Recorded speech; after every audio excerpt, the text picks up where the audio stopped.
ZipRecruiter is a proud sponsor of Without Warning podcast. Use code word WOW and search for jobs anytime, anywhere. The Lauren Agee case was hastily closed by authorities, but many questions remain. Come behind the curtain with private investigator Sheila WYSOCKI as she uncovers the truth about what happened to Lauren. This is Without Warning. Warning: the following episode contains details about sexual violence and elements that are graphic in nature.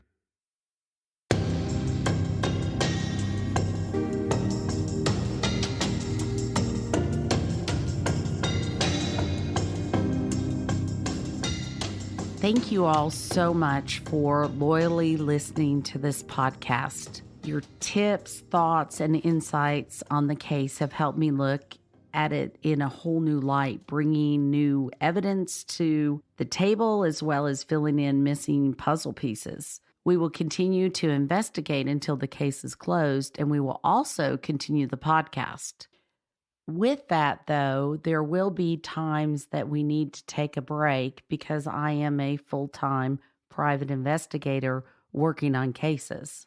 These last few weeks, I was traveling the country to investigate cases. I was in and out of court hearings, looking at evidence, coming up with my own conclusions, talking to attorneys, talking to labs, talking to forensic people, and also being an advocate for victims. As you know, some police investigations are not always done properly, and we've seen that with the Lauren Agee case. And even when they are done properly, evidence can be mishandled afterwards or things can be overlooked, and this is where I, as a private investigator, comes in.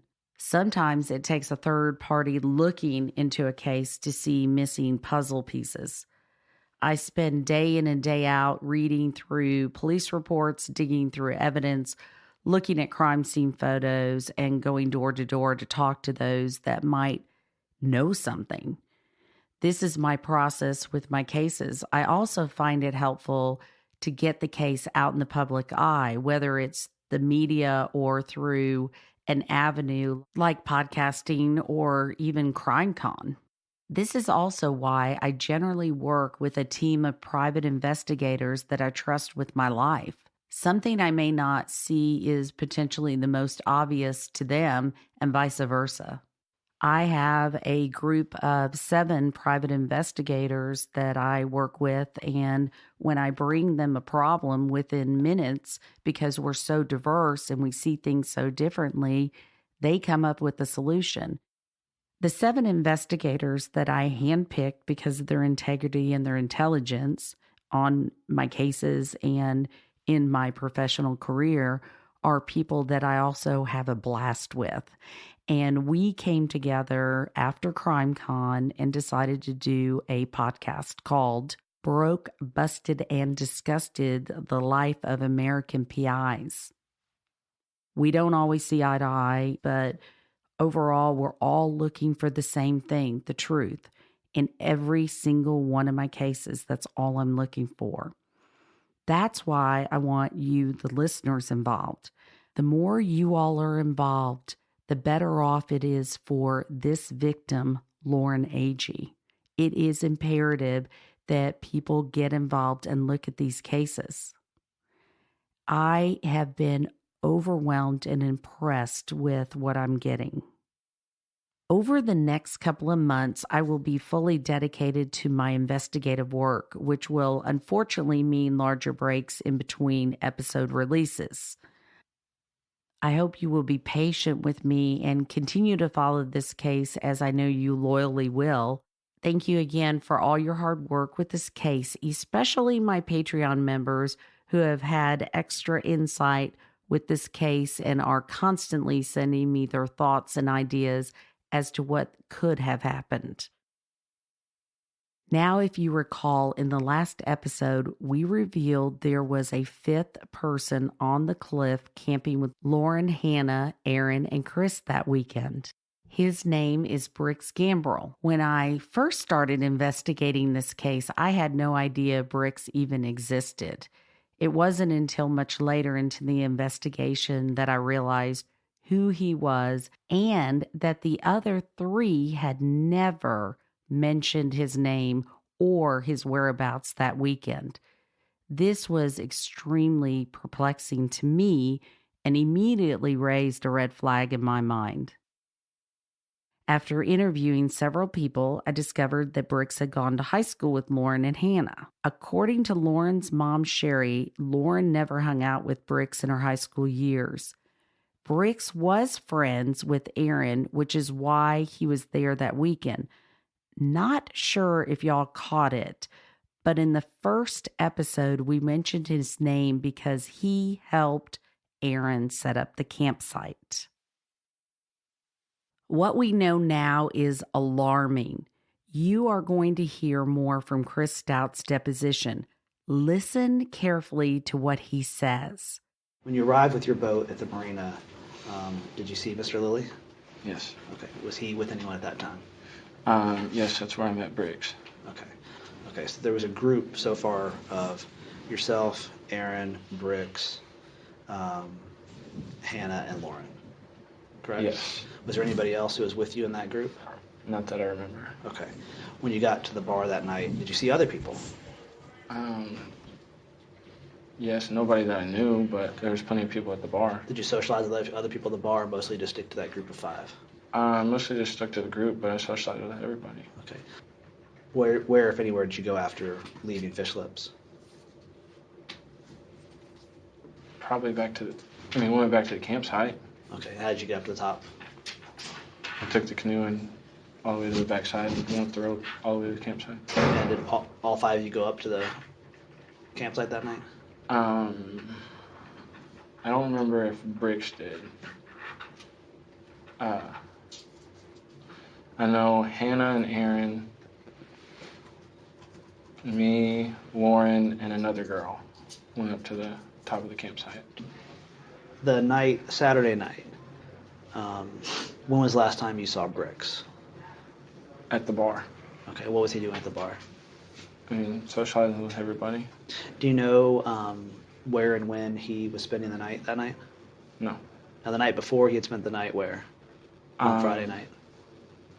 I don't know.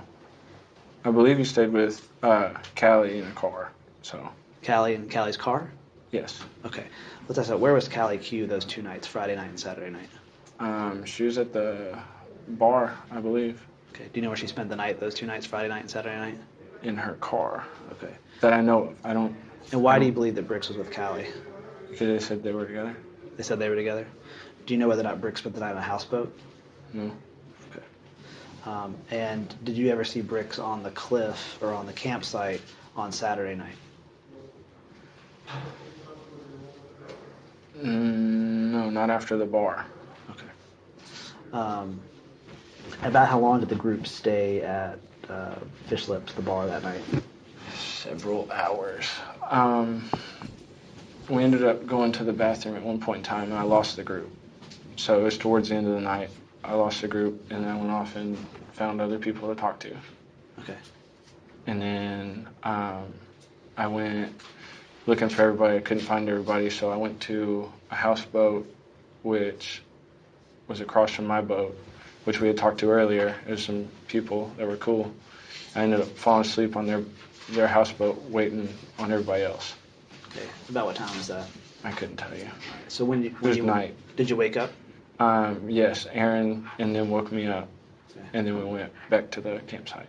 Okay. So had Aaron and Brix and Lauren, had they been staying? They had not gone to the campsite while you were sleeping? I don't know. So they found you somehow? Yes. And who specifically was it who found you? I was right there at the dock. They could all see me. But I mean, who is they all? Aaron, Hannah, and Lauren, I believe. Okay. Now that first night, did Brix spend the night on the campsite? I can't recall. Okay. You said that I don't think he did. Okay. And so that second night when you were found by The group? the group included Brix or didn't include Brix? No, did not include Brix. Okay. And so the 2 girls and Aaron, They found you. Yes. And where did you all go after that? Back to the campsite. And how did you get there? The canoe.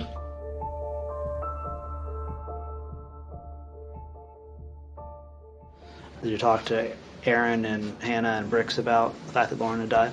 Yeah, we went to the police department that night before we went home. And I guess that's where they took all of our statements, or that's where they received all of our statements and stuff. So. Did you all leave the police department together? All separately, but yeah. Did you all go get dinner together? No. Y'all went separate places? Yeah, I don't know what they did. I went home. Did you take your boat home at that time? Yes. Okay. And what about Brix Gambrell? Have you communicated with him since you've been in prison? Yes. Okay. How have you communicated with Brix since you've been in prison? Telephone. Okay. Has he called you or have you called him? I called him. Okay. And what was the subject of those phone calls? I mean, we were just talking. Okay. Did you guys ever talk about this case? Yes. Okay. Did you ever talk about Lauren's death on those phone calls? No. Okay. What did you say to Mr. Gambrell about this case? I mean, we were talking about the lawsuit that she was trying to put on us. Okay. That's all we know. And what did you explain to him about that? I mean, I didn't know much. She just said that she's just suing for a lot of money, just trying to avenge her death, I guess. Okay. So. And what else did Brix say in that phone call? That's all I recall. Has he spoken to you more than once? No. Okay. Now, just remind me again, did you call him or did he call you? I called him. Okay. How did you know to call him? Or why did you call him originally? Because he's my friend. Did you call him to talk about the lawsuit? No. Okay. What else did you talk to him about, if not the lawsuit? I mean, just catching up. Because, I mean, I had been incarcerated probably 6 months by then, so. So when is that when you spoke to him? Last summer? Yeah, probably. Do you recall? I couldn't give you a date on it. But you believe it was 6 months into your incarceration when you spoke with him? Yeah, close to it. Okay, so that would have been potentially December of 2016? Yep. Okay. Since that phone call, have you spoken to Mr. Gambrell since then? No.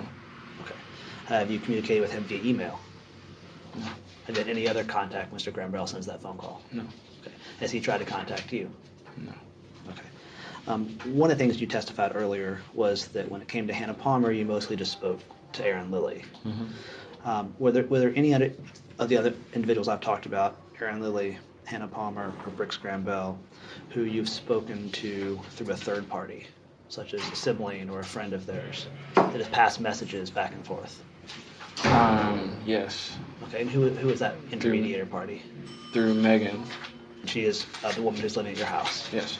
Okay, and what messages has Megan passed? Just finding out about my boat, because Brix has my boat. Okay, and what did you want to know about your boat? Just if it's okay, because I didn't intend on being incarcerated so long. Okay. Who is looking after your boat? Brix. And where is it located? I don't know. Did Megan tell you where Brix had taken the boat? No. Okay, what sort of boat is it? It's a Malibu. Sunsetter. Is that a ski boat? Yes. Chris Stout didn't know Brix before that weekend, but now he's taking care of Chris's house and his boat.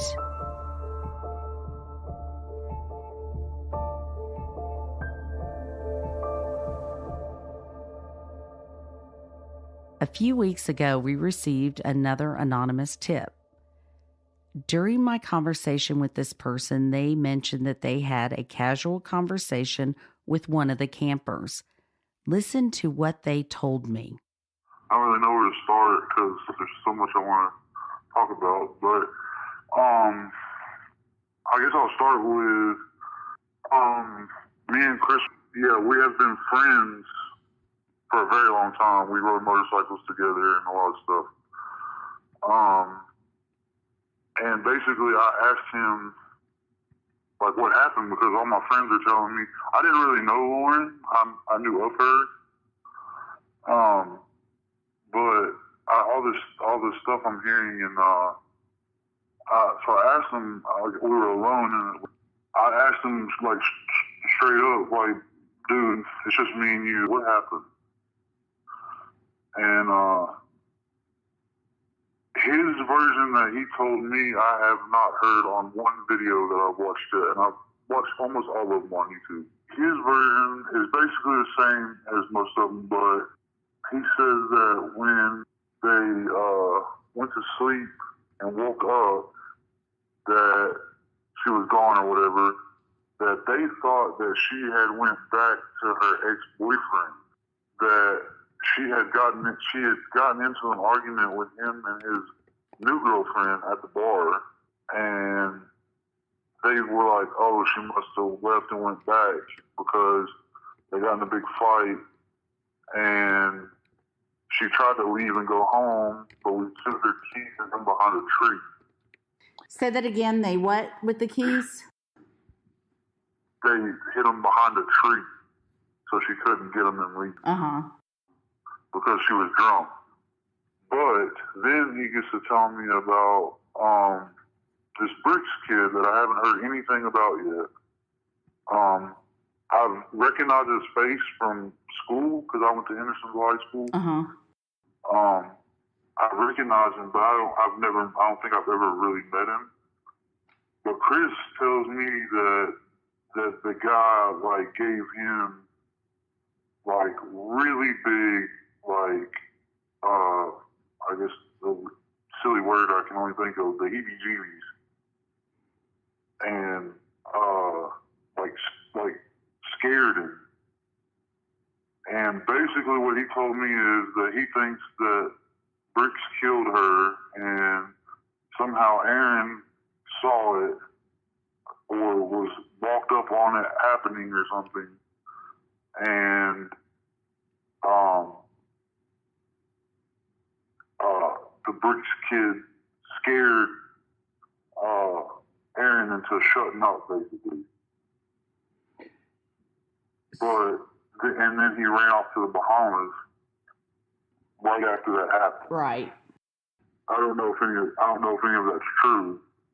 Like as far as the running off or anything like that, I don't know anything about this. Right. And so then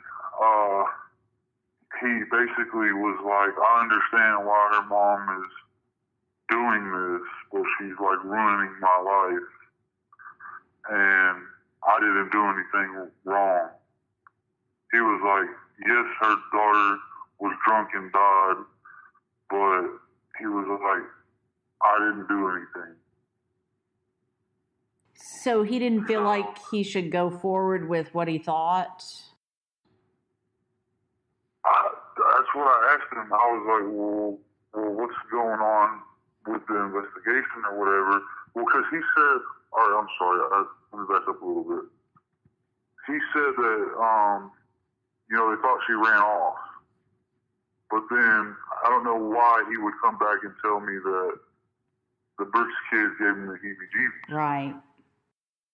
Like, I don't understand. I guess because he said once they found the body and they thought she fell off, he tells me that he thought that maybe he would have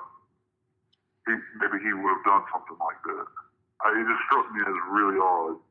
I've been thinking about this for a long time. The case got closed and I didn't know what to do after that. Sure. So yeah, that's about the extent of our conversation. He really didn't want to talk about it. When I asked him at first, it was kind of like I caught him off guard because me and him joke around and play. And when I asked him about something serious, it was kind of like a deer in headlights. At first, he was going to change the subject. Kind of, it seemed like he was kind of trying to like steer away. He was like, oh, it was just kind of an accident, and he was being real vague. And I was like, no, what happened, though? Like, what really happened? You were there. And then that's when we started talking about it. But as far as Chris's character goes, I could never see him doing something to harm her. I know he's getting a bad rap because he's made a bunch of mistakes with all these DUIs because he likes to party too much. But he's the life of the party. He's not, if that makes any sense. He's the one everybody calls to come over. He's such an energetic, like, happy, fun person to be around. never, like, I've literally never seen him serious, like, in a mad serious way. I mean, he's always just so goofy and joking around. Even when we ride motorcycles, he would do all this crazy, goofy stuff just to make people laugh. So how did he come up with that story? I mean, does he know it or, you know? I have I don't know if it was like something that, because it doesn't add up to anything that, besides like the main non-important details, it doesn't add up with anything else that I've heard. And I don't know, it makes me question, like, I think he might know what happened, and he's just, I don't know if somebody has scared him and Aaron into just not telling. But it seems like at some point they would be like, okay, well, you know, we're in a $10 million lawsuit. Maybe we should just tell somebody. But I don't understand why they would keep it a secret so much. So basically he said that Brix was up on the cliff, which we knew, and he felt like Aaron walked up on Brix, and then Aaron helped him dispose of the body? I have no idea.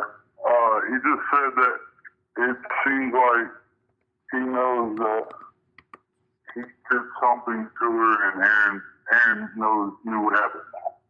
That was like his quote unquote theory about it, I guess. Yeah, that's what he made it sound like. He didn't know for sure, but if something happened to her and she really didn't fall off, this would be his guess. Brix gave him the heebie-jeebies. Yeah, he said he didn't like him. He said he was just a weird, like, stone kind of person that he could see hurting somebody, but... So, yeah, the fingers are definitely being pointed at Chris. Definitely. That's coming not from us. That's coming from different people. He literally floored me to think that, or to find out if he really did something. I just don't see him doing anything on purpose. Do you think he'd cover up something? I think that he might be bullied into not telling something because he's out of fear. Because he's not a fighter. You've seen him. He's a little bitty guy. And I've never known him to get any sort of confrontation. He's always been the one, like, if a confrontation has happened, he's gone because he doesn't want to be around it or deal with it. And as far as the I don't know how to put it like lightly, but obviously it kind of seems like somebody may have tried to take advantage of her sexually or something like that before hurting her.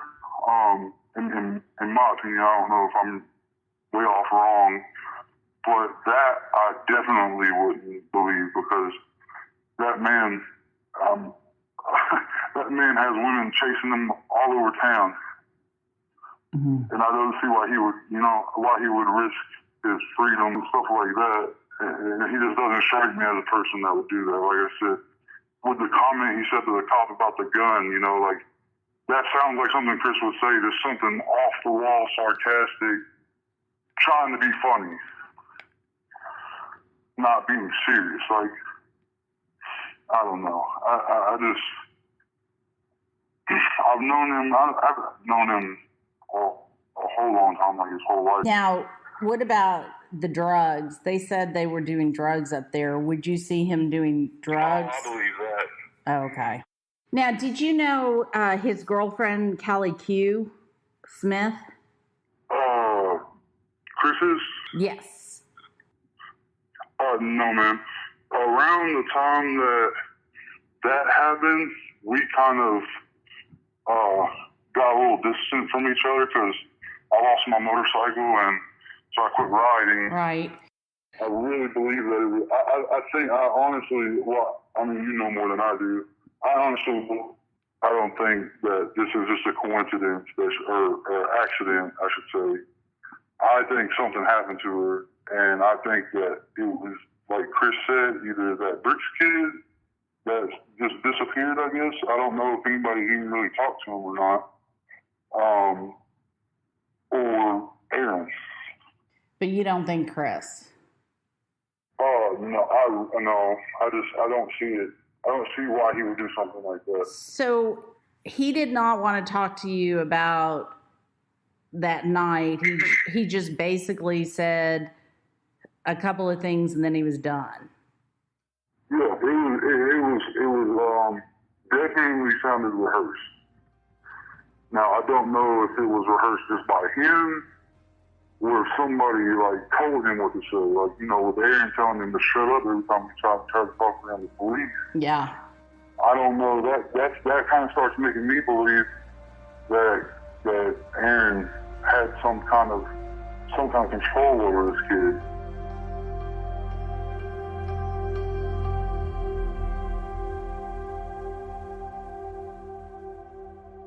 Sherry Smith called me to talk to me about Brix showing up at her house. This is Sherry Smith, Lauren's mom, describing the details of her encounter with Brix. Yeah, it was very awkward when Brix showed up at our house. It was like the day after Lauren had died, and I was in my bedroom. I mean, I just was having trouble getting out of bed, and Mike comes to the door and he says, you know, Sherry, there's a guy here that knows Josh, went to high school with Josh, that wants to talk to you for a minute. And, you know, I'm just, at that point, I'm just in shock. I can't breathe. I'm just like, oh my God. And so I get up and I put, you know, kind of a robe on and I go out there and I'm like, yeah, can I help you? And he's like, he looks at me and I've never seen this guy before in my life. Okay. And he's looking at me like, hi, my name is Brix. I was, you know, at Wake Fest with your daughter. And I'm like, okay. And he goes, yeah, do you know anything that happened? You know what went on? And I'm sitting there, I'm like, seriously, you're asking me, you know, what went on at Wake Fest? I said, you were there, right? And he wouldn't look me in the eye. Sheila, he's just like standing there in my house. You can tell he doesn't want to be there. And he's just like looking at me and he's gritting his teeth. And he's like, yeah, I just wondered if you knew anything about anything that happened. And I'm looking at him and going, no, what do you? And he's like, well, I just wanted to come by and, you know, just talk to you for a minute and say hi to Josh. So, see you, bye. And he runs out the door. It was the weirdest thing I've ever seen in my life. Why was this person? First of all, I've never met him before, and he claimed to be friends with my son. And he calls Josh out of the blue after, you know, Lauren died, and he said, hey, man, I need to come talk to you. And so they met up. They went somewhere. It's called Stark Knob. It's like a dock. And they went and they talked for a while. And you know, he just wanted to come to the house and see if I knew anything.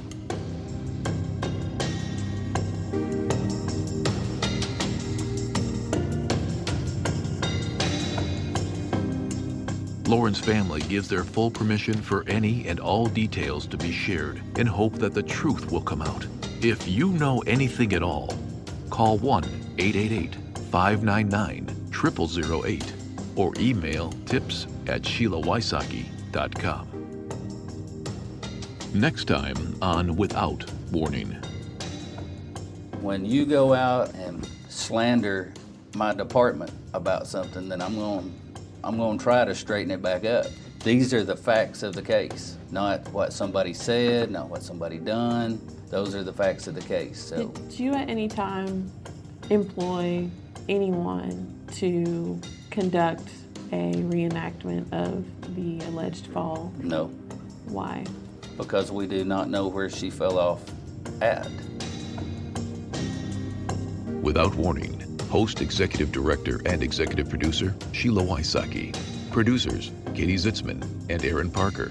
Editors, Katie Zitzman and Aaron Parker. Mixing and mastering by Resonate Recordings. Narrator, Tim Evans. Thank you for listening to Without Warning. Make sure you subscribe to the podcast and leave us a quick review to help others discover it too. If you or someone you know something about this case or the people involved, you can submit tips by emailing tips@SheilaWysocki.com.